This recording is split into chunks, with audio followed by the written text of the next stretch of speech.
ಇಬ್ರು ಹುಡುಗಿರು ಟ್ರಾವೆಲ್ ಮಾಡ್ತಾ ಇರುವಾಗ ಬ್ಯಾಗ್ ಎಕ್ಸ್ಚೇಂಜ್ ಆಗ್ಬಿಡುತ್ತೆ. ಇದ್ರಿಂದ ಮುಂದೆ ಈ ಕಥೆಯಲ್ಲಿ ತುಂಬಾ ಶಾಕಿಂಗ್ ಟ್ವಿಸ್ಟ್ಗಳು ಬರುತ್ತೆ. ಚಿತ್ರದ ಹೀರೋಯಿನ್ ಪ್ರೆಗ್ನೆಂಟ್ ಆಗಿರ್ತಾಳೆ. ಟ್ರಾವೆಲ್ ಮಾಡ್ತಾ ಇರುವಾಗ ಒಂದೇ ತರದ ಬ್ಯಾಗ್ ಇದ್ದಿದ್ರಿಂದ ಗೊತ್ತಿಲ್ಲದೆ ಬೇರೊಂದು ಬ್ಯಾಗ್ ನ ತಗೊಂಡು ಬರ್ತಾಳೆ. ಆ ಬ್ಯಾಗ್ ಒಳಗಡೆ ಏನಿದೆ, ಮುಂದೆ ಹೀರೋಯಿನ್ಗೆ ಏನೆಲ್ಲ ಸಮಸ್ಯೆಗಳಾಗುತ್ತೆ ಅನ್ನೋ ಕಥೆಯನ್ನ ಸಖತ್ ಇಂಟ್ರೆಸ್ಟಿಂಗ್, ಅದರಲ್ಲೂ ಕ್ಲೈಮ್ಯಾಕ್ಸ್ ನಲ್ಲಿ ಶಾಕಿಂಗ್ ಟ್ವಿಸ್ಟ್ ಗಳೊಂದಿಗೆ ಹೇಳಿದ ಚಿತ್ರನೇ ಬ್ಲಾಕ್ ಬ್ಯಾಗ್ಸ್. ಮೂವಿ ಸ್ಟಾರ್ಟಿಂಗ್ ನಲ್ಲಿ ಒಂದು ಬಸ್ ಸ್ಟಾಪ್. ಅದೇ ಬಸ್ ಸ್ಟಾಪ್ ನಲ್ಲಿ ಒಂದು ಹುಡುಗಿ ಲಗೇಜ್ ಸಮೇತ ಇರೋದನ್ನ ತೋರಿಸ್ತಾರೆ. ಹಾಗೆ ಸೇಮ್ ಬಸ್ ಸ್ಟಾಪ್ ನಲ್ಲಿ ಚಿತ್ರದ ಹೀರೋಯಿನ್ ಆಗಿರೋ ಟೆಸ್ ಕೂಡ ಇದ್ದಾಳೆ. ಟೆಸ್ ಈಗ ಪ್ರೆಗ್ನೆಂಟ್. ಡಾಕ್ಟರ್ ಕೆಲವೊಂದು ಟ್ಯಾಬ್ಲೆಟ್ ಗಳನ್ನ ಪ್ರಿಸ್ಕ್ರೈಬ್ ಮಾಡಿರ್ತಾರೆ. ಆ ಟ್ಯಾಬ್ಲೆಟ್ ಗಳನ್ನ ಪ್ರತಿ 4 hours ಗೆ ಒಂದ್ಸಲ ತಗೋಬೇಕು. ಅದಕ್ಕೆ ಅಲಾರಾಮ್ ಸೆಟ್ ಮಾಡಿ ಇಟ್ಕೊಂಡಿರ್ತಾಳೆ. ಟ್ಯಾಬ್ಲೆಟ್ ಗಳನ್ನ ಅವಳ ಹತ್ರ ಇರೋ ಬ್ಲಾಕ್ ಕಲರ್ ಟ್ರಾಲಿ ಬ್ಯಾಗ್ ಒಳಗಡೆ ಇಡ್ತಾಳೆ. ಬಸ್ ಸ್ಟಾಪ್ ಗೆ ಹೋಗುವಾಗ ಮೂವಿ ಸ್ಟಾರ್ಟಿಂಗ್ ನಲ್ಲಿ ತೋರಿಸಿದ್ದ ಅದೇ ಲೇಡಿ ಇವಳ ಬ್ಯಾಗ್ ನ ನೋಡಿ ನೈಸ್ ಬ್ಯಾಗ್ ಅಂತ ಹೇಳ್ತಾಳೆ. ಯಾಕಂದ್ರೆ ಇಬ್ರು ಹತ್ರ ಇರೋದು ಒಂದೇ ತರದ ಬ್ಯಾಗ್. ಟೆಸ್ ಬ್ಯಾಗ್ ನ ಕಂಡಕ್ಟರ್ ಕೈಗೆ ಕೊಟ್ಟು ಲಗೇಜ್ ಬಾಕ್ಸ್ ಒಳಗಡೆ ಇಡೋದಕ್ಕೆ ಹೇಳ್ತಾಳೆ. ಹಿಂದೆನೆ ಅದೇ ಬಸ್ ನಲ್ಲಿ ಟ್ರಾವೆಲ್ ಮಾಡೋದಕ್ಕೆ ಇವಳು ಕೂಡ ಬರ್ತಾಳೆ. ಬ್ಯಾಗ್ ನ ಕಂಡಕ್ಟರ್ ಕೈಗೆ ಕೊಡದೆ ಇವಳೆ ಲಗೇಜ್ ಬಾಕ್ಸ್ ಒಳಗಡೆ ಇಟ್ಟು ಬಸ್ ಒಳಗಡೆ ಬಂದು ಟೆಸ್ ಜೊತೆನೆ ಕೂತ್ಕೋತಾಳೆ. ಟೆಸ್ ಸ್ವಲ್ಪ ಫ್ರೆಂಡ್ಲಿ ಕ್ಯಾರೆಕ್ಟರ್. ಈ ಲೇಡಿ ಜೊತೆ ಮಾತಾಡೋದಕ್ಕೆ ಶುರು ಮಾಡ್ತಾಳೆ. ಎಲ್ಲಿಂದ ಬರ್ತಾ ಇದ್ದೀರಾ, ಯಾವ ಊರು ಅಂತ ಹೀಗೆ ಪ್ರಶ್ನೆಗಳನ್ನ ಕೇಳ್ತಾ ಇದ್ದಾಳೆ. ಅಂದ ಹಾಗೆ ಇವಳ ಹೆಸರು ಸಾರಾ. ಅವಳ ಕೈಗಳಿಗೆ ಗ್ಲೌಸ್ ಹಾಕಿರೋದ್ನ ನೋಡಿ ಯಾಕೆ ಗ್ಲೌಸ್ ಹಾಕೊಂಡಿದ್ದೀರಾ ಅಂತ ಕೇಳ್ತಾಳೆ. ಸಾರಾ ಹೇಳೋ ಪ್ರಕಾರ ಅವಳಿಗೆ ಜರ್ಮೋಫೋಬಿಯಾ ಅನ್ನೋ ಕಾಯಿಲೆ ಇದೆ. ಜರ್ಮೋಫೋಬಿಯಾ ಅಂದ್ರೆ ಈ ಜರ್ಮ್ಸ್, ಈ ಕ್ರಿಮಿಕೀಟಗಳನ್ನ ನೋಡಿದ್ರೆ ಏನೋ ಒಂಥರ ಅಲರ್ಜಿ. ಈ ಕಾಯಿಲೆ ಇರೋರು ಬೇರೊಬ್ಬರಿಗೆ ಶೇಕ್ ಹ್ಯಾಂಡ್ ಮಾಡೋದಕ್ಕೂ ಯೋಚನೆ ಮಾಡ್ತಾ ಇರ್ತಾರೆ. ಇದೆಲ್ಲ ಗೊತ್ತಾದ್ಮೇಲೆ ಟೆಸ್ ಅವಳ ಮ್ಯಾರೇಜ್ ಬಗ್ಗೆ ಎಲ್ಲ ಹೇಳೋದಕ್ಕೆ ಶುರು ಮಾಡ್ತಾಳೆ. ಹಾಗೇನೆ ಸಾರಾ ಕೂಡ ಅವಳ ಬಗ್ಗೆ ಹೇಳ್ತಾಳೆ. ಇವಳಿಗೆ 11 ವರ್ಷದ ಮಗಳಿದ್ದಾಳೆ. ಟೆಸ್ ಹೋಗ್ತಿರೋ ಏರಿಯಾದಲ್ಲೇ ಇವಳು ಕೂಡ ಸ್ಟೇ ಆಗಿದ್ದಾಳಂತೆ. ಟೆಸ್ ಅವ್ರ ಹಸ್ಬೆಂಡ್ ದೊಡ್ಡ ಬಿಸ್ನೆಸ್ ಮ್ಯಾನ್. ಹಾಗೇನೆ ತಂದೆ ಕೂಡ ದೊಡ್ಡ ಬಿಸ್ನೆಸ್ ಮ್ಯಾನ್ ಆಗಿರ್ತಾರೆ. ಹಸ್ಬೆಂಡ್ ಯಾವಾಗ್ಲೂ ಬಿಸಿ. ವಾರಕ್ಕೊಂದ್ 2 ಸಲ ಮಾತ್ರ ಮನೆಗ್ ಬರ್ತಾರೆ. ಟೆಸ್ ಪ್ರೆಗ್ನೆಂಟ್ ಅಲ್ವಾ, ಅದಕ್ಕೆ ಸಿಟಿಯಿಂದ ಹೊರಗಡೆ ಒಂದು ಹೊಸ ಮನೆನ ಪರ್ಚೇಸ್ ಮಾಡಿರ್ತಾಳೆ. ಈಗ ಅದೇ ಮನೆಗೆನೆ ಹೋಗ್ತಾ ಇದ್ದೀನಿ ಅಂತ ಎಲ್ಲಾ ವಿಷಯ ಹೇಳ್ತಾಳೆ. ಸೊ ಈಗ ಟೆಸ್ ಇಳಿಯೋ ಜಾಗ ಬಂದಿದೆ. ಸಾರಾಗೆ ಹೇಳಿ ಇಳಿಯೋಣ ಅಂದ್ರೆ ಅವಳು ನಿದ್ದೆ ಮಾಡ್ತಾ ಇದ್ದಾಳೆ. 1-2 ಸಲ ಕರೆದು ನೋಡ್ತಾಳೆ. ಆದ್ರೆ ಸಾರಾ ಏನು ರಿಯಾಕ್ಟ್ ಮಾಡ್ತಿಲ್ಲ. ಅದಕ್ಕೆ ಟೆಸ್ ಅವಳ ಲಗೇಜ್ ನ ತಗೊಂಡು ಹಾಗೇನೆ ಕಂಡಕ್ಟರ್ ಗೆ ಹೇಳ್ತಾಳೆ, ನನ್ ಪಕ್ಕದಲ್ಲಿ ಒಬ್ಳು ಲೇಡಿ ಕೂತ್ಕೊಂಡಿದ್ದಾಳೆ ಅಲ್ವಾ, ಅವಳ ಮನೆ ಇಲ್ಲೇ ಎಲ್ಲೋ ಇದೆಯಂತೆ. ಆದ್ರೆ ಅವಳು ಒಳ್ಳೆ ನಿದ್ದೆ ಮಾಡ್ತಾ ಇದ್ದಾಳೆ, ನೀವೇ ಎಬ್ಸಿ ಕಳಿಸ್ಬಿಡಿ ಅಂತ ಹೇಳಿ ನೇರವಾಗಿ ಅವ್ರ ಮನೆಗೆ ಬರ್ತಾಳೆ. ಫಸ್ಟ್ ಹಸ್ಬೆಂಡ್ ಗೆ ವಿಡಿಯೋ ಕಾಲ್ ಮಾಡಿ ಮಾತಾಡ್ತಾಳೆ, ಸೇಫ್ ಆಗಿ ರೀಚ್ ಆಗ್ಬಿಟ್ಟೆ ಅಂತ. ಆದ್ರೆ ಅವನು ಇವಳಿಗೆ ಜಾಸ್ತಿ ಇಂಪಾರ್ಟೆನ್ಸ್ ಕೊಡೋದಿಲ್ಲ ಅನ್ಸುತ್ತೆ. ಸರಿ, ನನ್ಗೆ ಅರ್ಜೆಂಟ್ ಮೀಟಿಂಗ್ ಇದೆ, ಆಮೇಲೆ ಸಿಗ್ತೀನಿ ಅಂತ ಹೇಳಿ ಕಾಲ್ ಕಟ್ ಮಾಡ್ತಾನೆ. ಇದ್ರಿಂದ ಇವಳಿಗೆ ತುಂಬಾ ಅಪ್ಸೆಟ್ ಆಗುತ್ತೆ. ಹಸ್ಬೆಂಡ್ ಇವಳ ಜೊತೆ ಜಾಸ್ತಿ ಟೈಮ್ ಸ್ಪೆಂಡ್ ಮಾಡೋದೇ ಇಲ್ಲ ಅನ್ಸುತ್ತೆ. ಫೋನ್ ಅಲ್ಲೇ ಇಟ್ಟು ಬೆಡ್ರೂಮ್ ಗೆ ಹೋಗ್ತಾಳೆ. ಬ್ಯಾಗ್ ಓಪನ್ ಮಾಡಿ ಫಸ್ಟ್ ಟ್ಯಾಬ್ಲೆಟ್ ತಗೋಬೇಕು ಅಂತ. ಅಷ್ಟರಲ್ಲಿ ಯಾರೋ ಡೋರ್ ನಾಕ್ ಮಾಡ್ತಾರೆ. ಟೆಸ್ ಡೋರ್ ಓಪನ್ ಮಾಡೋದಕ್ಕೆ ಹೋದಾಗ ಅವಳ ಬ್ಯಾಗ್ ನ ಕ್ಲೋಸ್ ಅಪ್ ನಲ್ಲಿ ತೋರಿಸ್ತಾರೆ. ನೋಡಿದ್ರೆ ಶಾಕಿಂಗ್ಲಿ ಆ ಬ್ಯಾಗ್ ಇಂದ ರಕ್ತ ಸುರಿತಾ ಇದೆ. ಇದನ್ನ ಟೆಸ್ ಅಬ್ಸರ್ವ್ ಮಾಡಿಲ್ಲ. ಡೋರ್ ಓಪನ್ ಮಾಡಿ ನೋಡಿದ್ರೆ ಬಂದಿರೋದು ಸಾರಾ. ಸ್ವಲ್ಪ ಗಾಬರಿ ಆಗಿದ್ದಾಳೆ. ಇಬ್ಬರು ಬ್ಯಾಗ್ ಒಂದೇ ತರ ಇರೋದ್ರಿಂದ ನೀವು ನನ್ ಬ್ಯಾಗ್ ನ ತಗೊಂಡ್ ಬಂದಿದ್ದೀರಾ ಅಂತ. ಓ ಹೌದಾ, ಸಾರಿ ನನ್ಗೆ ಗೊತ್ತಾಗ್ಲಿಲ್ಲ. ಸರಿ ಒಳಗಡೆ ಬನ್ನಿ ಅಂತ ಟೆಸ್ ಕರೀತಾಳೆ. ಆದ್ರೆ ಸಾರಾ, ಇಲ್ಲ ನನ್ಗೆ ಟೈಮ್ ಆಗ್ತಿದೆ, ಬ್ಯಾಗ್ ಕೊಟ್ರೆ ನಾನು ಹೋಗ್ತೀನಿ ಅಂತ. ಟೆಸ್ ಬಿಡ್ತಾನೆ ಇಲ್ಲ. ಫೋರ್ಸ್ ಮಾಡಿದ್ರಿಂದ ಸಾರಾ ಮನೆ ಒಳಗಡೆ ಬರ್ತಾಳೆ. ಬ್ಯಾಗ್ ಮೇಲಿದೆ, ನಾನ್ ತಂದ್ ಕೊಡ್ತೀನಿ, ನೀವು ಜ್ಯೂಸ್ ಕುಡೀರಿ ಅಂತ ಜ್ಯೂಸ್ ಕೊಡ್ತಾಳೆ. ಸಾರಾಗೆ ಒಂದು ವಿಷಯ ಕನ್ಫರ್ಮ್ ಆಗುತ್ತೆ, ಟೆಸ್ ಇನ್ನು ಆ ಬ್ಯಾಗ್ ಓಪನ್ ಮಾಡಿ ನೋಡಿಲ್ಲ ಅಂತ. ಇನ್ ಕೇಸ್ ನೋಡಿದ್ರೆ ಇಷ್ಟೊಂದು ನಾರ್ಮಲ್ ಆಗಿರೋದಕ್ ಸಾಧ್ಯ ಇಲ್ಲ. ಸೊ ಈಗ ಸಾರಾ ಕೂಡ ಕಾಮ್ ಆಗಿ ಮಾತಾಡ್ತಾಳೆ. ಟೆಸ್ ಅವಳು ಮದ್ವೆ ಟೈಮ್ ಅಲ್ಲಿ ತೆಗ್ದಿರೋ ಫೋಟೋಸ್ ಎಲ್ಲ ತೋರಿಸ್ತಾಳೆ. ಹಾಗೇನೆ ಅವ್ರ ತಂದೆ ಬಗ್ಗೆ ಹೇಳ್ತಿರುವಾಗ್ಲೇ ಸಡನ್ಲಿ ಅಪ್ಸೆಟ್ ಆಗ್ಬಿಡ್ತಾಳೆ. ನಿಮ್ಗೆ ಮಗಳಿದ್ದಾಳೆ ಅಂದ್ರಿ ಅಲ್ವಾ, ಹಾಗೇನೆ ನಿಮ್ ಹಸ್ಬೆಂಡ್ ಬಗ್ಗೆ ಹೇಳಿ ಅಂತ. ಈಗ ಸಾರಾ ಎಮೋಷನಲ್ ಆಗಿ ಅಳ್ತಾ ಇದ್ದಾಳೆ. ವಿಷಯ ಏನಂದ್ರೆ ಇವಳಿಗೆ ಮದ್ವೆ ಆಗಿಲ್ಲ, ಆದ್ರೆ ಮಗಳಿದ್ದಾಳಂತೆ. 11 ವರ್ಷದ ಮಗಳಿಗೆ ಕ್ಯಾನ್ಸರ್ ಬೇರೆ ಇದೆಯಂತೆ. ಇದನ್ ಕೇಳಿ ಟೆಸ್ಗೆ ಬೇಜಾರಾಗಿ ಸಾರಿ ಕೇಳ್ತಾಳೆ. ಟೆಸ್ ಮದ್ವೆ ಫೋಟೋಸ್ ನೋಡಿ ಸಾರಾ ತುಂಬಾ ಎಮೋಷನಲ್ ಆಗಿರ್ತಾಳೆ. ಯಾಕಂದ್ರೆ ನನ್ಗೆ ಈ ತರ ಒಂದು ಲೈಫ್ ಸಿಗ್ಲಿಲ್ವಲ್ಲ ಅಂತ. ಫಸ್ಟ್ ನನ್ ಬ್ಯಾಗ್ ಕೊಡಿ, ನಾನು ಹೋಗ್ಬೇಕು ಅಂತ ಸಾರಾ ಕೇಳ್ತಾಳೆ. ಮೊದ್ಲು ರೆಸ್ಟ್ ರೂಮ್ ಗೆ ಹೋಗಿ, ಯಾಕಂದ್ರೆ ಟ್ರಾವೆಲ್ ಮಾಡಿದೀವಿ ಅಲ್ವಾ, ಬಸ್ ನಲ್ಲಿ ಟಾಯ್ಲೆಟ್ ಒಂಚೂರು ಕ್ಲೀನ್ ಇರ್ಲಿಲ್ಲ. ಸೊ ನೀವು ರೆಸ್ಟ್ ರೂಮ್ ಯೂಸ್ ಮಾಡ್ಬಿಟ್ಟು ಬನ್ನಿ, ನಾನು ಹೋಗಿ ಸೂಟ್ ಕೇಸ್ ತಗೊಂಡು ಬರ್ತೀನಿ ಅಂತ ಹೇಳಿ ಸೂಟ್ ಕೇಸ್ ತಗೊಂಡು ಹೋಗೋದಕ್ಕೆ ಅಂತ ಬಂದಾಗ ಬ್ಯಾಗ್ ನಲ್ಲಿ ರಕ್ತ ಸುರಿತಾ ಇದೆ. ಟೆಸ್ ಏನ್ ಅನ್ಕೋತಾಳೆ ಅಂದ್ರೆ ಮೇ ಬಿ ನೈಲ್ ಪಾಲಿಶ್ ಏನಾದ್ರೂ ಲೀಕ್ ಆಗ್ತಿದ್ಯೇನೋ ಅಂತ. ಬ್ಯಾಗ್ ಓಪನ್ ಮಾಡಿ ಇವಳಿಗೆ ಶಾಕ್ ಆಗ್ಬಿಡುತ್ತೆ. ಯಾಕಂದ್ರೆ ಆ ಬ್ಯಾಗ್ ಒಳಗಡೆ ಯಾರ್ದೋ ತಲೆ ಮಾತ್ರ ಇದೆ.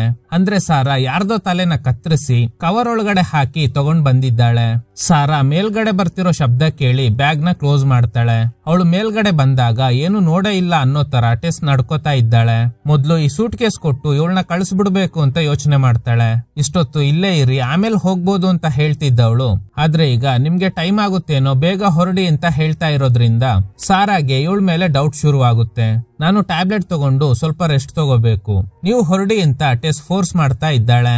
ಓ ಹೌದಾ, ಸರಿ ಟೆಸ್ ಮೆಕಾರ್ತಿ ಅಂತ ಹೇಳಿದಾಗ ಟೆಸ್ಗೆ ಗಾಬರಿ ಆಗುತ್ತೆ. ಯಾಕಂದ್ರೆ ಇವಳು ಪೂರ್ತಿ ಹೆಸರು ಹೇಳೇ ಇಲ್ಲ. ಮತ್ತೆ ಹೇಗೆ ಸಾರಾಗೆ ಪೂರ್ತಿ ಹೆಸರು ಗೊತ್ತಾಯ್ತು ಅಂತ. ತಪ್ಪಾಗಿ ತಿಳ್ಕೊಬೇಡಿ, ನನ್ ಬ್ಯಾಗ್ ಅನ್ಕೊಂಡು ನಿಮ್ ಬ್ಯಾಗ್ ನ ಓಪನ್ ಮಾಡಿ ನೋಡಿದೆ. ಅದ್ರಲ್ಲಿ ಪ್ರಿಸ್ಕ್ರಿಪ್ಷನ್ ಜೊತೆಗೆ ಟ್ಯಾಬ್ಲೆಟ್ಸ್ ಕೂಡ ಇತ್ತು. ಅದ್ರಲ್ಲಿ ನಿಮ್ ಪೂರ್ತಿ ಹೆಸರು ಮೆನ್ಷನ್ ಆಗಿತ್ತು ಅಂತ. ಓ ಹೌದಾ, ಸರಿ ಸರಿ ನೀವು ಹೊರಡಿ ಅಂತ ಟೆಸ್ ಫೋರ್ಸ್ ಮಾಡಿದ್ರಿಂದ ಸಾರಾ ಮನೆಯಿಂದ ಹೊರಗಡೆ ಬರ್ತಾಳೆ. ಹೋದ ತಕ್ಷಣ ಟೆಸ್ ಡೋರ್ ಕ್ಲೋಸ್ ಮಾಡಿ ಬೆಡ್ರೂಮ್ಗೆ ಬಂದು ಫೋನ್ ಹುಡುಕ್ತಾ ಇದ್ದಾಳೆ. ಫಸ್ಟ್ ಈ ವಿಷಯನ ಪೊಲೀಸ್ಗೆ ಕಾಲ್ ಮಾಡಿ ಹೇಳ್ಬೇಕು ಅಂತ. ಆಗ ಸಾರಾ ವಿಂಡೋ ಹತ್ರ ಬಂದು ಫೋನ್ ತೋರಿಸ್ತಾಳೆ. ಆಕ್ಚುಲಿ ಟೆಸ್ ಹಸ್ಬೆಂಡ್ ಜೊತೆ ಮಾತಾಡಿ ಫೋನ್ ನ ಹೊರಗಡೆ ಬಿಟ್ಟು ಬಂದಿರ್ತಾಳೆ ಅಲ್ವಾ, ಅದು ನೆನ್ಪಿಲ್ದೆ ಬೆಡ್ರೂಮ್ ಅಲ್ಲಿ ಫೋನ್ ಹುಡುಕ್ತಾ ಇದ್ಲು. ನಿಮ್ ಫೋನ್ ಇಲ್ಲೇ ಇತ್ತು, ಬನ್ನಿ ಹೊರಗಡೆ ಬಂದು ಫೋನ್ ತಗೊಂಡು ಹೋಗಿ ಅಂತ. ಆದ್ರೆ ಟೆಸ್ಗೆ ಜೀವ ಬಾಯಿಗೆ ಬಂದಿದೆ. ಎಲ್ಲಿ ಹೊರಗಡೆ ಹೋದ್ರೆ ಸಾರಾ ನನ್ ಕತೆ ಮುಗಿಸ್ಬಿಡ್ತಾಳೆ ಅಂತ. ಇಲ್ಲ, ನೀವು ಫೋನ್ ನ ಅಲ್ಲೇ ಇಟ್ಬಿಡಿ, ನಾನು ಆಮೇಲೆ ತಗೋತೀನಿ ಅಂತ. ಸರಿ ಆಯ್ತು, ಇಲ್ಲೇ ಕೆಳಗಡೆ ಇಡ್ತೀನಿ ಅಂತ ಸಾರಾ ಕಾಲಲ್ಲೇ ತುಳಿದು ಫೋನ್ ಡಿಸ್ಪ್ಲೇನ ಹೊಡೆದಾಕಿ ಪಕ್ಕದಲ್ಲಿರೋ ಗಿಡದ ಹತ್ರ ಬಿಸಾಡ್ತಾಳೆ. ಸೊ ಸಾರಾಗೆ ಟೆಸ್ ನಡ್ಕೋತಾ ಇದ್ದ ರೀತಿ ನೋಡಿ ಮೊದ್ಲೇ ಗೊತ್ತಾಗಿದೆ ಇವಳು ಆ ಬ್ಯಾಗ್ ನ ಓಪನ್ ಮಾಡಿ ನೋಡಿದ್ದಾಳೆ ಅಂತ. ಈಗ ಸಾರಾ ಆಟಿಟ್ಯೂಡ್ ಚೇಂಜ್ ಆಗುತ್ತೆ. ಟೆಸ್ ಹೊರಗಡೆ ಬಾ, ನಿನ್ ಜೊತೆ ಮಾತಾಡ್ಬೇಕು ಅಂತ. ಟೆಸ್ ಹೇಳ್ತಾಳೆ, ನೋಡು ನನ್ನ ಹಸ್ಬೆಂಡ್ ಬರ್ತಾರೆ, ಅವ್ರೇನಾದ್ರು ಬಂದ್ರೆ ನಿನ್ ಪಕ್ಕ ಸಿಕ್ಕಾಕೋತೀಯಾ ಅಂತ. ಆದ್ರೆ ಸಾರಾಗ್ ಗೊತ್ತಿದೆ ಟೆಸ್ ಅವ್ರ ಹಸ್ಬೆಂಡ್ ಹಾಗೂ ಇವ್ರ ತಂದೆ ಇಬ್ರು ಬಿಸ್ನೆಸ್ ಮ್ಯಾನ್ ಗಳು. ಅವ್ರಿಬ್ರು ಫುಲ್ ಬಿಸಿ ಇರೋದ್ರಿಂದ ಇಲ್ಲಿಗ್ ಬರಲ್ಲ ಅಂತ. ಯಾಕಂದ್ರೆ ಟೆಸ್ ಬಸ್ಸಲ್ಲಿ ಬರುವಾಗ್ಲೇ ಇದನ್ನೆಲ್ಲ ಹೇಳಿರ್ತಾಳೆ. ಸೊ ನಿನ್ ಹಸ್ಬೆಂಡ್ ಬರೋದು ಲೇಟ್ ಆಗುತ್ತೆ, ಹೊರಗಡೆ ಬಾ ಅಂತ ಕರಿತಾ ಇದ್ದಾಳೆ. ಅದಕ್ಕೆ ಟೆಸ್ ಪರವಾಗಿಲ್ಲ, ಅವ್ರು ಬರೋವರೆಗೂ ನಾನ್ ಡೋರ್ ಓಪನ್ ಮಾಡಲ್ಲ ಅಂತ. ಆಕ್ಚುಲಿ ಸಾರಾ ಟೆಸ್ ಬ್ಯಾಗ್ ನಲ್ಲಿದ್ದ ಪ್ರಿಸ್ಕ್ರಿಪ್ಷನ್ ನೋಡಿರ್ತಾಳೆ. ಅದರಲ್ಲಿ ಮೆನ್ಷನ್ ಆಗಿರೋ ಪ್ರಕಾರ ಎವ್ರಿ 4 hours ಗೆ ಒಂದ್ಸಲ ಟೆಸ್ಸಿ ಟ್ಯಾಬ್ಲೆಟ್ ಗಳನ್ನ ತಗೊಳ್ಳೇಬೇಕು, ಇಲ್ಲ ಅಂದ್ರೆ ಹೊಟ್ಟೆಲಿರೋ ಮಗುಗೆ ತೊಂದರೆ ಆಗುತ್ತೆ. ಸೊ ಆ ಟ್ಯಾಬ್ಲೆಟ್ ಗಳನ್ನ ಸಾರಾ ತೆಗ್ದಿಟ್ಕೊಂಡಿರ್ತಾಳೆ. ಈಗ ಟೆಸ್ಗೆ ಬೇರೆ ದಾರಿ ಇಲ್ದೆ ಡೋರ್ ಓಪನ್ ಮಾಡಿ ಹೊರಗಡೆ ಬರ್ತಾಳೆ. ಹಾಗೇನೆ ಕೈಯಲ್ಲಿ ಒಂದು ಪ್ಯಾನ್ ತಂದಿರ್ತಾಳೆ ಸೇಫ್ಟಿಗೆ ಅಂತ. ಅದನ್ನ ಇಟ್ಕೊಂಡು ನಿನ್ನಿಂದ ಏನು ಮಾಡೋದಕ್ಕಾಗಲ್ಲ ಅಂತ ಸಾರಾ ಹೇಳ್ತಾಳೆ. ಅದಕ್ಕೆ ಟೆಸ್, ನಿನ್ಗೆ ಗೊತ್ತಿರ್ಬೋದು ಅನ್ಸುತ್ತೆ, ತನ್ ಮಗುಗೆ ಏನಾದ್ರೂ ತೊಂದರೆ ಆಗೋದು ಗೊತ್ತಾದ್ರೆ ತಾಯಿಗೆ ವಿಪರೀತ ಶಕ್ತಿ ಬಂದ್ಬಿಡುತ್ತೆ, ತನ್ ಮಗುನ ಸೇವ್ ಮಾಡೋದಕ್ಕೆ ಏನ್ ಬೇಕಾದ್ರೂ ಮಾಡ್ತಾಳೆ ಅಂತ. ಅದಕ್ಕೆ ಸಾರಾ, ಹೌದು, ಆದ್ರೆ ಅದು ಮಗು ಹುಟ್ಟದ್ಮೇಲೆನೆ ಅಂತ. ಯಾಕಂದ್ರೆ ಇವಳಿಗೂ ಕೂಡ ಒಬ್ಳು ಮಗಳಿದ್ದಾಳೆ. ಈಗ ಒಂದೇ ಒಂದು ಟ್ಯಾಬ್ಲೆಟ್ ನ ಕೊಡ್ತಾಳೆ. ಇನ್ನು 4 hours ಗೆ ಟ್ಯಾಬ್ಲೆಟ್ ತಗೊಳ್ಳೋ ಅವಶ್ಯಕತೆ ಇಲ್ಲ, ಆದ್ರೆ 4 hours ಆದ್ಮೇಲೆ ಮತ್ತೊಂದು ಟ್ಯಾಬ್ಲೆಟ್ ತಗೋಬೇಕು. ಸೊ ಈಗ ಟ್ಯಾಬ್ಲೆಟ್ ಸಾರಾ ಹತ್ರನೇ ಇದೆ ಅಲ್ವಾ, ಅವಳು ಹೇಳ್ದಂಗೆ ಕೇಳಲೇಬೇಕು. ಸರಿ, ನೀನು ಅವನ್ ಕಣ್ಣು ಬಾಯಿ ಎಲ್ಲ ನೋಡ್ದ ಅಂತ ಸಾರಾ ಕೇಳ್ತಾಳೆ. ಇಲ್ಲ ಇಲ್ಲ, ನಾನ್ ಅದೆಲ್ಲ ನೋಡೇ ಇಲ್ಲ, ನೀನು ಕವರ್ ನಲ್ಲಿ ಹಾಕಿದ್ರಿಂದ ಅದೆಲ್ಲ ರಕ್ತ ಆಗಿತ್ತು, ನಾನೇನು ನೋಡಿಲ್ಲ, ಇದನ್ನೆಲ್ಲ ನಾನು ಯಾರಿಗೂ ಹೇಳೋದಿಲ್ಲ, ಫಸ್ಟ್ ಇಲ್ಲಿಂದ ಹೋಗು ಅಂತ. ಅದಕ್ಕೆ ಸಾರಾ ಹೇಳ್ತಾಳೆ, ನೀನು ಗೊತ್ತಿದ್ದೋ ಗೊತ್ತಿಲ್ದೇನೋ ಆ ತಲೆನ ನೋಡ್ಬಿಟ್ಟೆ, ಸೊ ನಾವಿಬ್ರು ಸೇರಿನೇ ಇದನ್ನ ಡಿಸ್ಪೋಸ್ ಮಾಡೋಣ ಅಂತ. ಇದನ್ನ ಕೇಳಿ ಟೆಸ್ಗೆ ಗಾಬರಿ ಆಗುತ್ತೆ. ನನ್ನೇ ಯಾಕೆ ಇದ್ರಲ್ಲಿ ಇನ್ವಾಲ್ವ್ ಮಾಡ್ತಾ ಇದ್ದೀಯಾ ಅಂತ ಕೇಳಿದಾಗ, ಹೌದು, ನಾವಿಬ್ರು ಸೇರಿ ಈ ತಲೆನ ಡಿಸ್ಪೋಸ್ ಮಾಡೋಣ, ಇಲ್ಲ ಅಂದ್ರೆ ನೀನು ಪೊಲೀಸ್ಗೆ ಈ ವಿಷಯನ ಹೇಳಿ ನನ್ನ ಸಿಕ್ಸ್ಬಿಡ್ತೀಯ ಅನ್ಸುತ್ತೆ. ಅದ್ರ ಬದಲು ನೀನು ಕೂಡ ಕೈ ಜೋಡಿಸ್ಬಿಟ್ರೆ ಇಬ್ರು ಕ್ರೈಮ್ ನಲ್ಲಿ ಭಾಗಿಯಾದಂಗೆ ಆಗುತ್ತೆ, ಆಗ ನೀನು ಪೊಲೀಸ್ಗೆ ಈ ವಿಷಯ ಹೇಳಲ್ಲ ಅಂತ. ಆದ್ರೆ ಟೆಸ್ ಒಪ್ಪೋದಿಲ್ಲ. ಈಗ ಸಾರಾ ಇನ್ನೊಂದು ಟ್ವಿಸ್ಟ್ ಕೊಡ್ತಾಳೆ. ಸರಿ, ಹಾಗಾದ್ರೆ ನಾನು ಈ ಬ್ಯಾಗ್ ನ ತಗೊಂಡು ಹೋಗಿ ಬಸ್ ಸ್ಟಾಪ್ ನಲ್ಲೇ ಇಡ್ತೀನಿ, ನಾನು ಅಲ್ಲಿಂದ ಹೋದ್ಮೇಲೆ ಪೊಲೀಸ್ನವರು ಈ ಬ್ಯಾಗ್ ನ ಕಂಡು ಹಿಡಿದು ಚೆಕ್ ಮಾಡ್ತಾರೆ. ಆಗ ಈ ಬ್ಯಾಗ್ ಅಲ್ಲಿ ನಿನ್ ಫಿಂಗರ್ ಪ್ರಿಂಟ್ಸ್ ಇರುತ್ತೆ, ಯಾಕಂದ್ರೆ ನಾನು ಗ್ಲೌಸ್ ಹಾಕಿರೋದ್ರಿಂದ ನನ್ ಫಿಂಗರ್ ಪ್ರಿಂಟ್ಸ್ ಆ ಬ್ಯಾಗ್ ಅಲ್ಲಿ ಇರೋದಿಲ್ಲ. ಈ ಬ್ಯಾಗ್ ತಂದು ಜಿಪ್ ಎಲ್ಲ ಓಪನ್ ಮಾಡಿರೋದು ನಿಮ್ಮನೇಲೆ ತಾನೆ, ಸ್ನೈಪರ್ ಡಾಗ್ ಬಂದ್ರೆ ನೇರವಾಗಿ ಇಲ್ಲಿಗೇನೆ ಬರುತ್ತೆ, ಈಗ ಏನ್ ಮಾಡ್ತೀಯಾ ಅಂತ. ಸೊ ಈಗ ಟೆಸ್ಗೆ ಬೇರೆ ಆಪ್ಷನ್ ಇಲ್ಲ.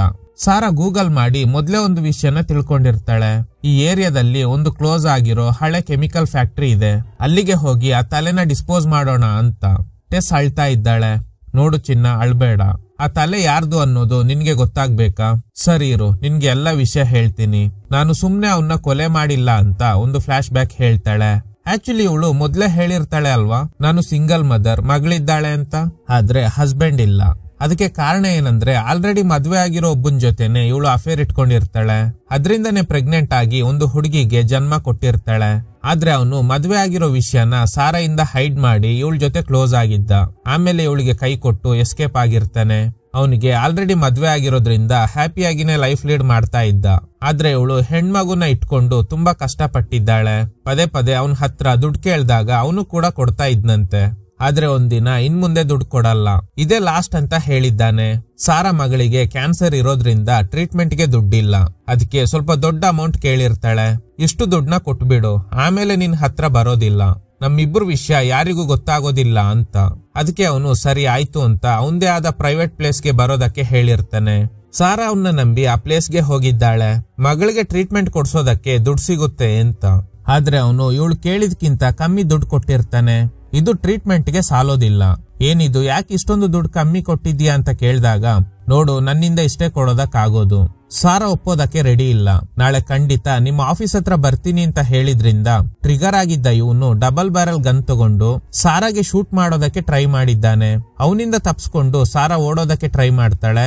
ಆದ್ರೆ ಅವನು ಇವಳನ್ನ ಹಿಡಿದು ಕತ್ಕುಯ್ದು ಸಾಯಿಸೋದಕ್ಕೆ ಟ್ರೈ ಮಾಡಿದಾಗ ಆಗ ಸಾರಾ ಕೂಡ ಅವನಿಗೆ ಸರಿಯಾಗಿ ಹೊಡೆದು ಕೊನೆಗೆ ಅವನ ಹತ್ರ ಇದ್ದ ಲಾಂಗ್ ನ ಕಿತ್ಕೊಂಡು ಅವನ್ ಕತ್ತನ್ನ ಕಟ್ ಮಾಡಿದ್ದಾಳೆ. ಇದನ್ನ ಕೇಳಿ ಟೆಸ್, ನೀನು ಸುಳ್ಳು ಹೇಳ್ತಾ ಇದ್ದೀಯಾ? ಸೆಲ್ಫ್ ಡಿಫೆನ್ಸ್ ಗೋಸ್ಕರನೇ ಅವನ್ ತಲೆ ಕಟ್ ಮಾಡಿದ್ಯಾ ಅಲ್ವಾ ಅಂತ ಕೇಳಿದಾಗ ಸಾರಾ, ಹೌದು, ಸೆಲ್ಫ್ ಡಿಫೆನ್ಸ್ ಗೋಸ್ಕರನೇ ಅವನ್ ತಲೆನ ಕಟ್ ಮಾಡ್ದೆ. ನನ್ಗೆ ಅವನು ಮೋಸ ಮಾಡಿದ್ರಿಂದ ಕೋಪ ಕಂಟ್ರೋಲ್ ಮಾಡ್ಕೊಳ್ಳೋದಕ್ಕೆ ಆಗದೆ ಅವನ್ ತಲೆ ಕಟ್ ಆಗೋವರೆಗೂ ಬಿಡ್ಲೇ ಇಲ್ಲ. ಈಗ ನಿನ್ಗೆ ನನ್ ಮಾತಿನ ಮೇಲೆ ನಂಬಿಕೆ ಬರ್ತಾ ಇಲ್ಲ ತಾನೆ? ಹಾಗೇನೆ ಪೊಲೀಸ್ನವರು ಕೂಡ ನಾನು ಸೆಲ್ಫ್ ಡಿಫೆನ್ಸ್ ಗೋಸ್ಕರನೇ ಹೀಗ್ ಮಾಡ್ದೆ ಅಂದ್ರೆ ನನ್ ಮಾತನ್ನ ನಂಬೋದಿಲ್ಲ. ಸೊ ಅದಕ್ಕೆ ಒಂದು ಪ್ಲಾನ್ ಮಾಡ್ದೆ. ಅವನ್ ಮನೆಯಿಂದ ಪದೇ ಪದೇ ಕಾಲ್ಸ್ ಮೆಸೇಜಸ್ ಬರ್ತಾ ಇತ್ತು. ಅದೇ ಜಾಗದಲ್ಲೇ ಅವನ್ ಬಾಡಿನ ಹೂತಾಕ್ದೆ. ಕಾಮನ್ ಆಗಿ ತಲೆ ಸಿಕ್ಕಿಲ್ಲ ಅಂದ್ರೆ ಕೇಸ್ ಕ್ಲೋಸ್ ಆಗಲ್ಲ. ಸೊ ಅದಕ್ಕೆ ಇವಳು ತಲೆನ ಮಾತ್ರ ತಗೊಂಡು ಒಂದ್ ಕಡೆ ಕಾರ್ ನಿಲ್ಸಿ ಇವಳು ಫಿಂಗರ್ ಪ್ರಿಂಟ್ಸ್ ನೆಲ್ಲ ವೈಪ್ ಮಾಡಿರ್ತಾಳೆ. ಮನೆಗ್ ಬಂದ್ಮೇಲೆ ಕೊಲೆ ಮಾಡುವಾಗ ಇವಳು ಹಾಕಿದ್ದ ಡ್ರೆಸ್ ಅಂಡ್ ಅವನ್ ಡ್ರೆಸ್ ನ ಕೂಡ ಸುಟ್ ಬಿಡ್ತಾಳೆ. ಆಮೇಲೆ ಪ್ಲಾನ್ ಮಾಡಿ ಬಸ್ ಸ್ಟಾಪ್ ಗೆ ಬಂದಿದ್ದಾಳೆ. ಈಗ ಇನ್ನೊಂದು ಟ್ವಿಸ್ಟ್ ರಿವೀಲ್ ಆಗುತ್ತೆ. ಆಕ್ಚುಲಿ ಇವಳು ಬಸ್ ನಲ್ಲಿ ಟ್ರಾವೆಲ್ ಮಾಡೋದಕ್ಕೆ ಬಂದಿಲ್ಲ. ಆ ಕಡೆ ಹೋಗೋ ಒಂದು ಪ್ಯಾಸೆಂಜರ್ ಹತ್ರ ಇರೋ ತರದ್ ಬ್ಯಾಗ್ ನ ಇವಳು ಕೂಡ ತಗೋಬೇಕು. ಆಮೇಲೆ ತಲೆ ಇರೋ ಬ್ಯಾಗ್ ನ ಅವರು ತಗೊಂಡು ಹೋಗೋ ತರ ಮಾಡಿ ಎಸ್ಕೇಪ್ ಆಗೋದೇ ಇವಳ ಪ್ಲಾನ್. ಸೊ ಈ ಪ್ಲಾನ್ ಅಲ್ಲಿ ಟೆಸ್ ಸಿಕ್ಕಾಕೊಂಡಿದ್ದಾಳೆ. ಸೇಮ್ ಶಾಪ್ ನಲ್ಲೇ ಇವಳು ಕೂಡ ಅದೇ ತರದ್ ಬ್ಯಾಗ್ ನ ತಗೊಂಡಿದ್ದಾಳೆ. ಲಗೇಜ್ ಬಾಕ್ಸ್ ಒಳಗಡೆ ಇವಳೆ ಬ್ಯಾಗ್ ನ ಇಟ್ಟಿರ್ತಾಳೆ ಅಲ್ವಾ. ಟೆಸ್ ಇಳಿಬೇಕಾದ್ರೆ ಆ ತಲೆ ಇರೋ ಬ್ಯಾಗ್ ನ ತಗೊಂಡು ಹೋಗೋ ತರ ಸೆಟ್ ಮಾಡಿರ್ತಾಳೆ. ಇದನ್ನ ಕೇಳಿ ಟೆಸ್ಗೆ ಗಾಬರಿ ಆಗುತ್ತೆ. ಈಗ ನಮ್ಗೆ ಒಂದು ಪ್ರಶ್ನೆ ಕಾಡ್ಬೋದು, ಟೆಸ್ ನ ಸಿಕ್ಸೋದಕ್ಕೆ ಎಲ್ಲಾ ಪ್ಲಾನ್ ಮಾಡಿದ್ದಾಳೆ ಅಲ್ವಾ, ಮತ್ತೆ ಯಾಕೆ ಮನೆಗೆ ಹುಡ್ಕೊಂಡ್ ಬಂದ್ಲು ಅಂತ. ಅದಕ್ಕೆ ಸಾರಾ ಒಂದು ಎಕ್ಸ್ಪ್ಲನೇಷನ್ ಕೊಡ್ತಾಳೆ. ನಿನ್ನ ಟಾರ್ಗೆಟ್ ಮಾಡ್ದೆ, ಆದ್ರೆ ನಿನ್ ಜೊತೆ ಮಾತಾಡಿದಾಗ ನೀನು ತುಂಬಾ ಇನ್ನೋಸೆಂಟ್ ಅನ್ನೋದು ಗೊತ್ತಾಯ್ತು. ಸರಿ, ನೀನು ತಲೆ ನೋಡೋದಕ್ ಮುಂಚೆ ಬ್ಯಾಗ್ ಚೇಂಜ್ ಮಾಡೋಣ ಅನ್ಕೊಂಡೆ ಬಂದೆ, ಬಟ್ ಅಷ್ಟ್ರಲ್ಲಿ ನೀನು ನೋಡ್ಬಿಟ್ಟಿದ್ದೆ. ನನ್ಗೆ ಬೇರೆ ದಾರಿ ಇರ್ಲಿಲ್ಲ ಅಂತ. ಸರಿ, ನೀನ್ ಹೇಳೋದ್ನೆಲ್ಲ ನಾನ್ ಯಾಕೆ ನಂಬ್ಲಿ ಅಂತ ಟೆಸ್ ಕೇಳ್ದಾಗ ನೀನು ನಂಬ್ಲೇಬೇಕು ಅಂತ ಅವಳು ಕತ್ತಿಗೆ ಆಗಿರೋ ಗಾಯ ತೋರಿಸ್ತಾಳೆ. ಅಷ್ಟೇ ಅಲ್ದೆ ನಿನ್ ಟ್ಯಾಬ್ಲೆಟ್ಸ್ ನನ್ ಹತ್ರನೇ ಇದೆ, ನೀನು ನನ್ಗೆ ಹೆಲ್ಪ್ ಮಾಡ್ಲೇಬೇಕು ಅಂತ. ಸೊ ಈಗ ಬೇರೆ ದಾರಿ ಇಲ್ದೆ ಆ ತಲೆನ ಡಿಸ್ಪೋಸ್ ಮಾಡೋದಕ್ಕೆ ಇಬ್ರು ಆ ಕೆಮಿಕಲ್ ಫ್ಯಾಕ್ಟರಿ ಕಡೆ ಹೋಗ್ತಾ ಇದ್ದಾರೆ. ಇಲ್ಲಿ ಜನಗಳೇ ಓಡಾಡ್ತಾ ಇಲ್ಲ. ಟೆಸ್ ಹಿಂದೆ ಬರ್ತಿರೋದ್ರಿಂದ ಸಾರಾ ಫೋನ್ ಪಾಕೆಟ್ ಒಳಗಡೆ ಇರೋದ್ನ ನೋಡಿ ಅದನ್ನ ಕಿತ್ಕೊಳ್ಳೋದಕ್ಕೆ ಟ್ರೈ ಮಾಡ್ತಾಳೆ. ಆದ್ರೆ ಸಾರಾ ಬಿಡೋದಿಲ್ಲ. ಟೆಸ್ ನ ತಳ್ಳಿಬಿಡ್ತಾಳೆ. ಯಾಕೆ ಹೀಗೆಲ್ಲ ಮಾಡ್ತಿದ್ಯಾ? ಚಿಕ್ಕ ವಯಸ್ಸಿಂದ ಕಷ್ಟ ಅಂದ್ರೆ ಏನು ಅಂತಾನೆ ಗೊತ್ತಿಲ್ಲ. ನಿನ್ಗೆ ಬೇಕಾಗಿರೋದ್ನ ತೆಗೆದುಕೊಡೋದಕ್ಕೆ ತಂದೆ, ಫ್ಯಾನ್ಸಿ ಆಗಿರೋ ಒಂದು ಮದ್ವೆ, ನಿನ್ಗೆ ಎಲ್ಲಿ ನನ್ ಕಷ್ಟ ಅರ್ಥ ಆಗುತ್ತೆ ಅಂತ ಸಾರಾ ಕೇಳ್ತಾಳೆ. ಆಗ ಟೆಸ್ ಹೇಳ್ತಾಳೆ, ನಾನೇನು ನೀನ್ ಅನ್ಕೊಂಡಿರೋ ಹಾಗೆ ಖುಷಿಯಾಗಿಲ್ಲ, ನನ್ಗೂ ಕಷ್ಟ ಇದೆ. ನೀನು ಅನ್ಕೊಂಡಿರೋ ತರ ನಮ್ ತಂದೆ ಏನು ಒಳ್ಳೆಯವರಲ್ಲ. ಕಷ್ಟಪಟ್ಟು ಸ್ಟಡೀಸ್ ಮುಗಿಸಿ ಇವನ್ನ ಮದ್ವೆ ಆದೆ. ಆದ್ರೆ ಅವನು ಸಿಕ್ಕಾಪಟ್ಟೆ ಸಾಲ ಮಾಡೋದಕ್ ಶುರು ಮಾಡ್ದ. ತಂದೆ ಹತ್ರ ದುಡ್ಡು ಕೇಳಿದ್ರೆ ಸ್ವಂತ ಮಗಳು ಅಂತಾನು ನೋಡ್ದೆ, ಸಾಲದ ರೂಪದಲ್ಲೇ ಹಣ ಕೊಟ್ರು. ಇನ್ನು ನನ್ನ ಹಸ್ಬೆಂಡ್ ನಾನ್ ಮಾಡ್ತಿದ್ದ ಕೆಲ್ಸನ ಕ್ವಿಟ್ ಮಾಡೋದಕ್ಕೆ ಹೇಳಿ ಅವನಿಗೆ ಗೊತ್ತಿಲ್ದೆ ಇರೋ ಏನೇನೋ ಬಿಸ್ನೆಸ್ ಮಾಡೋದಕ್ ಶುರು ಮಾಡ್ದ. ಈಗ ದುಡ್ಡಿಲ್ದೆ ಈ ಪಾಳು ಬಿದ್ದಿರೋ ಊರಲ್ಲಿ ರೆಂಟ್ ಕಮ್ಮಿ ಅನ್ನೋ ಒಂದೇ ಕಾರಣಕ್ಕೆ ನನ್ನ ಇಲ್ಲೇ ಸ್ಟೇ ಆಗೋದಕ್ಕೆ ಹೇಳಿದ್ದಾನೆ. ಎಲ್ಲಾದ್ರೂ ಓಡ್ ಹೋಗ್ಬೇಕು ಅಂತ ಅನ್ಕೊಂಡಿದ್ದೆ, ಆದ್ರೆ ಅಷ್ಟ್ರಲ್ಲಿ ಪ್ರೆಗ್ನೆಂಟ್ ಆಗಿರೋ ವಿಷಯ ಗೊತ್ತಾಗಿದ್ರಿಂದ ಏನು ಮಾಡೋದಕ್ಕೆ ಆಗದೆ ಇರೋ ಸಿಚುವೇಶನ್ ನಲ್ಲಿ ಇದ್ದೀನಿ ಅಂತ. ಸಾರಾಗೂ ಇವಳ ಕಷ್ಟ ಅರ್ಥ ಆಗುತ್ತೆ. ಸರಿ ಬಾ, ಬಂದ್ ಕೆಲ್ಸ ಮುಗ್ಸೋಣ ಅಂತ ನೇರವಾಗಿ ಆ ಕೆಮಿಕಲ್ ಫ್ಯಾಕ್ಟರಿ ಒಳಗಡೆ ಹೋಗಿ ಒಂದು ಕೆಮಿಕಲ್ ಪಿಟ್ಟು ಒಳಗಡೆ ತಲೆನ ಹಾಕೋದಕ್ಕೆ ಹೇಳ್ತಾಳೆ. ಬೇರೆ ಆಪ್ಷನ್ ಇಲ್ದೆ ಟೆಸ್ ತಲೆ ಹಾಗೂ ಸೂಟ್ ಕೇಸ್ ನ ಅದ್ರೊಳಗಡೆ ಹಾಕಿ ಮನೆಗ್ ಬರ್ತಾರೆ. ಈಗ್ಲಾದ್ರೂ ಸಾರಾ ಹೊರಡ್ತಾಳೆ ಅಂತ ನೋಡಿದ್ರೆ ಎಷ್ಟು ದೊಡ್ಡ ಕೆಲ್ಸ ಮುಗಿಸಿದ್ದೀವಿ, ಬಾ ಯಾವ್ದಾದ್ರು ರೆಸ್ಟೋರೆಂಟ್ ಗೆ ಹೋಗಿ ಸೆಲೆಬ್ರೇಟ್ ಮಾಡೋಣ, ಆಮೇಲೆ ನಾನು ಇಲ್ಲಿಂದ ಹೋಗ್ತೀನಿ ಅಂತ ಹೇಳಿ ಫೋರ್ಸ್ ಮಾಡಿ ರೆಸ್ಟೋರೆಂಟ್ ಗೆ ಕರ್ಕೊಂಡು ಬರ್ತಾಳೆ. ಕೇಕ್ ಆರ್ಡರ್ ಮಾಡಿ ಇಬ್ರು ಮಾತಾಡ್ತಾ ಇದ್ದಾರೆ. ಆಗ ಟೆಸ್ ಆ ರೆಸ್ಟೋರೆಂಟ್ ಗೆ ಇಬ್ರು ಕಾಪ್ಸ್ ಬಂದಿರೋದನ್ನ ನೋಡ್ತಾಳೆ. ಹೇಗಾದ್ರೂ ಅವ್ರಿಗೆ ಈ ವಿಷಯ ಹೇಳ್ಬೇಕು. ಅದಕ್ಕೆ ರೆಸ್ಟ್ ರೂಮ್ ಗೆ ಹೋಗ್ತೀನಿ ಅಂತ ಹೇಳಿ ಅಲ್ಲಿಂದ ಹೋಗುವಾಗ ಆಗ ಇವಳು ನಾನ್ ಕೂಡ ಜೊತೆಲ್ ಬರ್ತೀನಿ ಅಂತ ಹೇಳ್ತಾಳೆ. ಟೆಸ್ ಬೇಡ ನಾನು ಒಬ್ಳೆ ಹೋಗ್ತೀನಿ ಅಂತ ಅಂದಾಗ ಅಲ್ಲಿ ಪೊಲೀಸ್ ಇರೋದನ್ನ ನೋಡಿ ಇವಳ ಪ್ಲಾನ್ ಏನು ಅನ್ನೋದು ಸಾರಾಗೆ ಗೊತ್ತಾಗುತ್ತೆ. ಸುಮ್ನೆ ಕೂತ್ಕೋ, ಈಗ ಅವ್ರಿಗೆ ಏನ್ ಹೇಳ್ತೀಯಾ? ಸರ್, ಅವಳು ಒಂದ್ ತಲೆ ತಗೊಂಡ್ ಬಂದಿದ್ಲು, ನನ್ಗೆ ಹೆದರ್ಸಿ ಕೆಮಿಕಲ್ ಫ್ಯಾಕ್ಟರಿಗೆ ಕರ್ಕೊಂಡು ಹೋಗಿ ಆ ತಲೆನ ಡಿಸ್ಪೋಸ್ ಮಾಡಿದ್ವಿ ಅಂತ ಹೇಳ್ತೀಯಾ? ಅದಕ್ಕೆ ಅವರು ಎವಿಡೆನ್ಸ್ ಎಲ್ಲಿ ಅಂತ ಕೇಳ್ತಾರೆ. ಎವಿಡೆನ್ಸ್ ಎಲ್ಲ ಇಲ್ಲ, ಅವಳನ್ನೇ ಕೇಳಿ ಅಂತ ನನ್ ಕಡೆ ಕೈ ತೋರಿಸ್ತೀಯಾ? ನನ್ನ ಎಂಕ್ವೈರಿ ಮಾಡಿದ್ರೂನು ನನ್ ವಿರುದ್ಧ ಒಂದೇ ಒಂದು ಎವಿಡೆನ್ಸ್ ಕೂಡ ಸಿಗೋದಿಲ್ಲ. ಮೊದ್ಲೇ ಪ್ರೆಗ್ನೆಂಟ್ ಬೇರೆ ಆಗಿದ್ದೀಯಾ, ಇದೆಲ್ಲ ಬೇಕಾ ನಿನ್ಗೆ? ತಗೋ ನಿನ್ ಟ್ಯಾಬ್ಲೆಟ್ ಅಂತ ಕೊಡ್ತಾಳೆ. ಈಗ ನೇರವಾಗಿ ಮನೆಗ್ ಬಂದಾಗ ಸಾರಾ ಹೇಳ್ತಾಳೆ, ಆಕ್ಚುಲಿ ನಾನು ಇದೆಲ್ಲ ಮಾಡಿದ್ದೆ ನನ್ ಮಗಳಿಗೋಸ್ಕರ, ನನ್ನಿಂದ ನಿನ್ಗೆ ಏನಾದ್ರೂ ತೊಂದ್ರೆ ಆಗಿದ್ರೆ ಸಾರಿ ಅಂತ ಹೇಳಿ ಅಲ್ಲಿಂದ ಹೋಗ್ತಾಳೆ. ಈಗ ಟೆಸ್ ಸಾರಾ ಇವಳ ಫೋನ್ ನ ಬಿಸಾಡಿರ್ತಾಳೆ ಅಲ್ವಾ, ಅದನ್ನ ಹುಡುಕಿ ತಗೊಂಡ್ ಬಂದು ಲಾಕ್ ಓಪನ್ ಮಾಡ್ತಾಳೆ. ಡಿಸ್ಪ್ಲೇ ಡ್ಯಾಮೇಜ್ ಆಗಿದ್ರೂನು ಲಕ್ಕಿಲಿ ಓಪನ್ ಆಗುತ್ತೆ. ಅವ್ರ ತಂದೆಗೆ ಕಾಲ್ ಮಾಡ್ತಾಳೆ, ಯಾಕಂದ್ರೆ ಅವ್ರ ತಂದೆ ದೊಡ್ಡ ಬಿಸ್ನೆಸ್ ಮ್ಯಾನ್ ಆಗಿರೋದ್ರಿಂದ ಅವ್ರಿಗೆ ಅಂತ ಲಾಯರ್ಸ್ ಇರ್ತಾರೆ. ಅದಕ್ಕೆ ಆಫೀಸ್ಗೆ ಕಾಲ್ ಮಾಡಿ ನಾನು ಅರ್ಜೆಂಟ್ ಆಗಿ ನಮ್ ತಂದೆ ಜೊತೆ ಮಾತಾಡ್ಬೇಕು ಅಂತ. ಆದ್ರೆ ಆಫೀಸ್ನವರು ಹೇಳ್ತಾರೆ ನಿಮ್ ತಂದೆ ಆಫೀಸ್ಗೆ ಬಂದೇ ಇಲ್ಲ ಅಂತ. ಅದಕ್ಕೆ ಈಗ ಅವ್ರ ತಾಯಿಗೆ ಕಾಲ್ ಮಾಡಿ ತಂದೆ ಎಲ್ಲಿ ಅಂತ ಕೇಳಿದಾಗ ನಿನ್ನೆ ಒಂದು ಕೆಲ್ಸದ ವಿಷಯವಾಗಿ ಹೋದ್ರು, ಆದ್ರೆ ಇನ್ನೂ ಬಂದಿಲ್ಲ. ಅವರು ಹೀಗೇನೆ ಪದೇ ಪದೇ ಇದೇ ತರ ಮಾಡ್ತಾ ಇರ್ತಾರೆ. ದುಬೈನಲ್ಲಿ ಇದ್ದೀನಿ, ಬಿಸ್ನೆಸ್ ಮೀಟಿಂಗ್, ಹೀಗೆಲ್ಲ ಎಷ್ಟೋ ಸಲ ಹೇಳಿದ್ದಾರೆ, ಖಂಡಿತ ದುಬೈಗೆ ಹೋಗಿರ್ಬೋದು ಅಂತ. ಇದನ್ನ ಕೇಳಿ ಏನೋ ಸ್ಟ್ರೈಕ್ ಆಗಿದ್ರಿಂದ ಟೆಸ್ ಅಳ್ತಾ ಇದ್ದಾಳೆ. ಏನು ಅಂತ ನೋಡಿದ್ರೆ ಇವಳು ಸೂಟ್ ಕೇಸ್ ಓಪನ್ ಮಾಡಿ ನೋಡಿದಾಗ ಕವರ್ ನಲ್ಲಿ ತಲೆ ಇದ್ದಿರುತ್ತೆ ಅಲ್ವಾ, ಆದ್ರೆ ಮುಖ ಸರಿಯಾಗಿ ನೋಡಿಲ್ಲ. ಈಗ್ಲೇ ಶಾಕಿಂಗ್ ಟ್ವಿಸ್ಟ್ ರಿವೀಲ್ ಆಗುತ್ತೆ. ಆಕ್ಚುಲಿ ಆ ಸೂಟ್ ಕೇಸ್ ನಲ್ಲಿದ್ದ ತಲೆ ಬೇರೆ ಯಾರ್ದು ಅಲ್ಲ, ಇವ್ರ ತಂದೆದೇ ಆಗಿರುತ್ತೆ. ಹಾಗೇನೆ ಕಟ್ ಮಾಡಿ ಸಾರಾನ ತೋರಿಸ್ತಾರೆ. ಟೆಸ್ ತಂದೆ ಫೋನ್ ನ ಹೊಡೆದು ಡಸ್ಟ್ ಬಿನ್ ಒಳಗಡೆ ಹಾಕಿ ಈ ಸಿಟಿ ಬಿಟ್ಟು ಎಸ್ಕೇಪ್ ಆಗ್ತಾಳೆ. ಆಕ್ಚುಲಿ ಏನ್ ನಡೆದಿದೆ ಅಂದ್ರೆ ಸಾರಾ ಹೇಳಿದ್ಲು ನನ್ಗೆ ಒಬ್ಬ ಮೋಸ ಮಾಡ್ಬಿಟ್ಟ, ಅವನಿಗೆ ಆಲ್ರೆಡಿ ಮದ್ವೆ ಆಗಿತ್ತು, ಆದ್ರೆ ನನ್ನಿಂದ ಅದನ್ನೆಲ್ಲ ಹೈಡ್ ಮಾಡಿದ್ದ ಅಂತ. ಅಂದ್ರೆ ಸಾರಾಗೆ ನಂಬಿಸಿ ಮೋಸ ಮಾಡಿರೋದು ಟೆಸ್ ಅವ್ರ ತಂದೆನೆ. ಇವರಿಂದಾನೆ ಸಾರಾ ಪ್ರೆಗ್ನೆಂಟ್ ಆಗಿ ಹೆಣ್ಮಗುಗೆ ಜನ್ಮ ಕೊಟ್ಟಿರ್ತಾಳೆ. ಆಮೇಲೆ ನನ್ಗೆ ಮದ್ವೆ ಆಗಿದೆ ಅನ್ನೋ ವಿಷಯ ಹೇಳಿ ನಿನ್ಗೆ ಬೇಕಾಗಿರೋ ದುಡ್ಡನ್ನ ಕೊಡ್ತೀನಿ ಅಂತ ಹೇಳಿದ್ರಿಂದ ಸಾರಾ ಬೇರೆ ಕಡೆ ಸ್ಟೇ ಆಗಿದ್ಲು. ಆದ್ರೆ ಒಂದು ಹಂತದಲ್ಲಿ ದುಡ್ಡು ಕೊಡೋದನ್ನ ಸ್ಟಾಪ್ ಮಾಡಿದ್ದಾರೆ. ಅಂದ್ರೂನು ಪರವಾಗಿಲ್ಲ ಅಂತ ಇವಳೆ ಕಷ್ಟಪಟ್ಟು ಮಗಳನ್ನ ಸಾಕಿದ್ದಾಳೆ. ಆದ್ರೆ ಮಗಳಿಗೆ ಕ್ಯಾನ್ಸರ್ ಇರೋ ವಿಷಯ ಗೊತ್ತಾದಾಗ ಟ್ರೀಟ್ಮೆಂಟ್ ಗೆ ದುಡ್ಡಿಲ್ಲ. ಅದಕ್ಕೋಸ್ಕರ ಮತ್ತೆ ಅವನ್ನ ಹೆಲ್ಪ್ ಕೇಳಿದ್ದಾಳೆ. ಇವನು ಕೂಡ ಕೊಡ್ತೀನಿ ಅಂತ ಪ್ರೈವೇಟ್ ಜಾಗಕ್ಕೆ ಬರೋದಕ್ಕೆ ಹೇಳಿ, ಆದ್ರೆ ಇವಳು ಕೇಳಿದ್ಕಿಂತ ತುಂಬಾ ಕಮ್ಮಿ ದುಡ್ಡು ಕೊಡ್ತಾನೆ. ಇದ್ರಿಂದ ಟ್ರಿಗರ್ ಆಗಿದ್ದ ಸಾರಾ ಅವಳು ನಿನ್ ಮಗಳು, ಅವಳಿಗೆ ಕ್ಯಾನ್ಸರ್ ಇರೋದ್ರಿಂದಾನೇ ಕೇಳ್ತಾ ಇದ್ದೀನಿ, ಎಷ್ಟೇ ರಿಕ್ವೆಸ್ಟ್ ಮಾಡಿದ್ರೂನು ಇಷ್ಟೇ ಕೊಡೋದು, ಇನ್ನು ಜಾಸ್ತಿ ಹಣ ನನ್ನಿಂದ ಕೊಡೋದಕ್ಕಾಗಲ್ಲ ಅಂತ ಹೇಳಿದಾಗ ಸಾರಾ ಖಂಡಿತ ನಾಳೆ ಆಫೀಸ್ ಹತ್ರ ಬರ್ತೀನಿ ಅಂತ ಹೇಳಿದ್ದಾಳೆ. ಇವಳು ಹೇಗೂ ಒಪ್ಪಲ್ಲ ಅನ್ನೋದು ಅವನಿಗೆ ಮೊದ್ಲೇ ಗೊತ್ತಿತ್ತು ಅನ್ಸುತ್ತೆ. ಅದಕ್ಕೆ ಗನ್ ಹಾಗೂ ಚಾಕು ಎಲ್ಲ ತಗೊಂಡ್ ಬಂದಿರ್ತಾನೆ. ಅವಳಿಗೆ ಶೂಟ್ ಮಾಡೋದಕ್ಕೆ ಟ್ರೈ ಮಾಡಿದ್ದಾನೆ, ಆದ್ರೆ ಆಗಿಲ್ಲ. ಕೊನೆಗೆ ಅವಳು ಕತ್ಕುಯ್ದು ಸಾಯಿಸೋದಕ್ಕೆ ಟ್ರೈ ಮಾಡಿದಾಗ ಟ್ರಿಗರ್ ಆಗಿದ್ದ ಸಾರಾ ಅವನ್ ತಲೆನ ಕತ್ತರಿಸಿ ಕೊಲೆ ಮಾಡಿದ್ದಾಳೆ. ಆಮೇಲೆ ಏನ್ ಮಾಡೋದು ಅಂತ ಯೋಚನೆ ಮಾಡ್ತಾ ಇರುವಾಗ ಟೆಸ್ ತಂದೆ ಫೋನ್ಗೆ ತುಂಬಾ ಮೆಸೇಜಸ್ ಹಾಗೂ ಕಾಲ್ಸ್ ಬಂದಿದೆ. ಅದರಲ್ಲಿ ಒಂದು ಮೆಸೇಜ್ ನಲ್ಲಿ ಟೆಸ್ ಅವ್ರ ತಾಯಿ ನಮ್ ಮಗಳನ್ನ ನಾವೇ ಬಸ್ ಸ್ಟಾಪ್ ನಲ್ಲಿ ಡ್ರಾಪ್ ಮಾಡ್ಬೇಕು, ನೀವು ಎಲ್ಲಿದ್ದೀರಾ ಅಂತ ಅವ್ರ ವೈಫ್ ಕಡೆಯಿಂದ ಮೆಸೇಜ್ ಬಂದಿದೆ. ಆಕ್ಚುಲಿ ಇವನು ಯಾರ ಜೊತೆನೂ ಆನೆಸ್ಟ್ ಆಗಿಲ್ಲ. ಈ ಮೆಸೇಜ್ ನ ನೋಡಿದ್ಮೇಲೆ ಇವಳಿಗೆ ಟೆಸ್ ಬಗ್ಗೆ ಗೊತ್ತಾಗಿದೆ. ಆಮೇಲೆ ಅವಳು ಇನ್ಸ್ಟಾ ಅಕೌಂಟ್ ನ ಚೆಕ್ ಮಾಡ್ತಾಳೆ. ಇದೇ ಫಸ್ಟ್ ಟೈಮ್ ಇವಳು ಟೆಸ್ ನ ನೋಡಿರೋದು. ಆಕ್ಚುಲಿ ಇವಳು ಟೆಸ್ ಹತ್ರ ಹೇಳಿದ್ಲು ಅಲ್ವಾ, ಪ್ಯಾಸೆಂಜರ್ಸ್ ಇಟ್ಟಿರೋ ಬ್ಯಾಗ್ ತರಾನೇ ಇರೋ ಸೇಮ್ ಬ್ಯಾಗ್ ನ ತಗೊಂಡು ಕಾಯ್ತಾ ಇದ್ದೆ, ನಿನ್ ಹತ್ರ ಇದ್ದ ಬ್ಯಾಗ್ ಸೇಮ್ ಇದ್ದಿದ್ರಿಂದ ನಿನ್ನ ಟಾರ್ಗೆಟ್ ಮಾಡ್ದೆ ಅಂತ. ಆಕ್ಚುಲಿ ಅದು ಸುಳ್ಳು.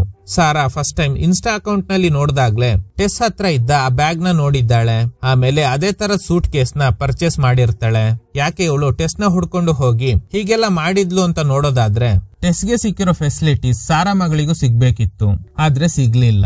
ಟೆಸ್ಗೆ ಒಳ್ಳೆ ಎಜುಕೇಶನ್ ಎಲ್ಲ ಸಿಕ್ಕಿದೆ, ಆದ್ರೆ ಅದೆಲ್ಲ ನನ್ ಮಗಳಿಗೆ ಸಿಕ್ಕಿಲ್ಲ ಅನ್ನೋ ನೋವು. ಅದ್ರಿಂದಾನೇ ಟೆಸ್ ನ ಸೆಲೆಕ್ಟ್ ಮಾಡಿ ಹೀಗೆಲ್ಲ ಮಾಡಿದ್ದಾಳೆ.